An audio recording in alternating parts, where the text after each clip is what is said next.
qual que é o seu direcionamento, podemos dizer assim, geral para o tratamento da hiperlipidemia?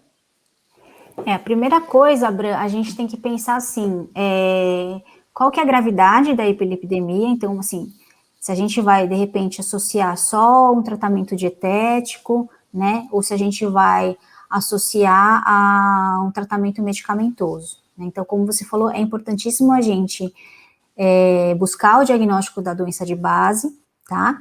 Só que tem algumas doenças, né, que você, mesmo se tratando efetivamente a doença de base, muitas vezes a hiperlipidemia, ela persiste, tá? Entendi. Claro que numa magnitude menor, mas ela persiste.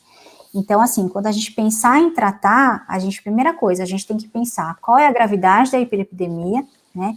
Sim, se for um paciente, por exemplo, vamos chutar, um paciente que tem hiperadreno, que eu estou avaliando esse paciente a primeira vez, ele deve ser um hiperadreno, mas ainda eu vou demorar, vou demorar ainda para ter um resultado de teste de supressão, né? E aquele paciente, tá com 600 de triglicérides, eu não posso esperar a doença, começar a tratar a doença de base, né? Eu já tenho que entrar com outro planejamento. Então, assim, de uma maneira geral, né, tratamento dietético, né, tem que entrar com uma dieta específica, né, você, muito mais do que eu, sabe disso. Gente, né? Você é a melhor pessoa para falar. Você é a pessoa... Tô dando uma dica aqui para o pessoal, rios, quando a gente pensa em hiperlipidemia, em cães, a gente pode pensar em rios RD, que tem baixa caloria, né, tem baixo teor de gordura, vai ajudar, vai colaborar aí para o seu tratamento, né, e se tiver obeso, já faz uma perda de peso, né, Cadine? Não, assim, eu acho que tanto para a primária quanto a secundária, Bran, o tratamento dietético, assim, ele é fundamental, tá? Então, assim, se for uma hiperlipidemia leve, né, muitas vezes você pode começar o tratamento dietético, então, com essas dietas específicas, com baixo teor de gordura, né, acho que também depende da qualidade da gordura, mas com baixo teor de gordura de uma maneira geral. Se for uma hiperlipidemia leve, né, normalmente a gente prescreve a dieta e reavalia esse paciente aí em torno de umas 4, 6 semanas, tá? Para ver se teve uma redução. Se for leve, é tranquilo. Alguns pacientes que têm uma hiperlipidemia já moderada, né, e a gente de repente ainda não conseguiu tratar a doença de base, muitas vezes a gente tem que associar as medicações mesmo. Então, assim, naquele caso do hiperadrenal que a gente estava conversando, então até a gente começar a tratar a doença de base, se a hiperlipidemia for muito importante, né, for moderada, for grave, e de repente levar esse paciente a um risco de ter as consequências, a gente já precisa iniciar um tratamento medicamentoso, sim.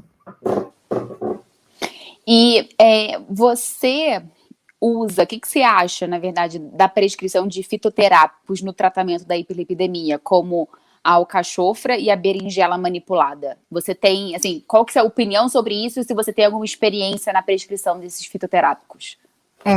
Na verdade, assim, a gente lê algumas coisas isoladas, né, com berinjela, já li, acho que uma coisa também com pó de maracujá.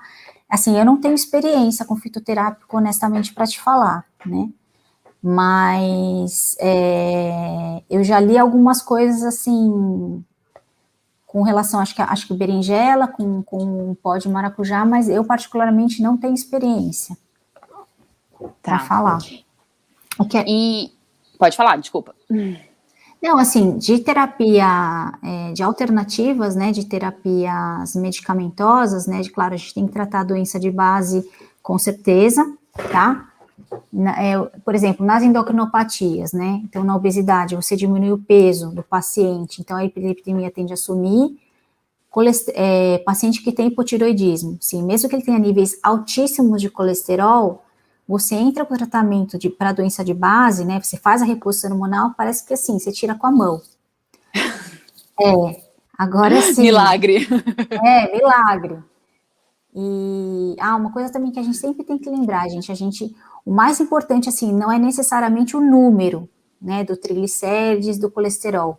Quando a gente fala em hiperlipidemia, eu acho que a gente tem que se preocupar sempre mais com triglicérides, né? Por conta realmente das maiores consequências. E sempre quando a gente for, né? Acho que eu tô fugindo um pouquinho do tratamento, mas é só uma coisa que eu lembrei agora, que assim, sempre quando a gente coletar um soro de um paciente, né? E aquele soro tiver lipêmico, que é aquela amostra turva, né? Meio leitosa, então o que dá a característica desse aspecto leitoso é o excesso de triglicérides, tá? Não o excesso de colesterol. Então, às vezes você coleta o soro e fala, o soro não tá lipêmico, né? Não deve ter nada. Não, pode ser que ele não tenha aumento de triglicérides, mas ele pode ter aumento de colesterol, tá? Entendi.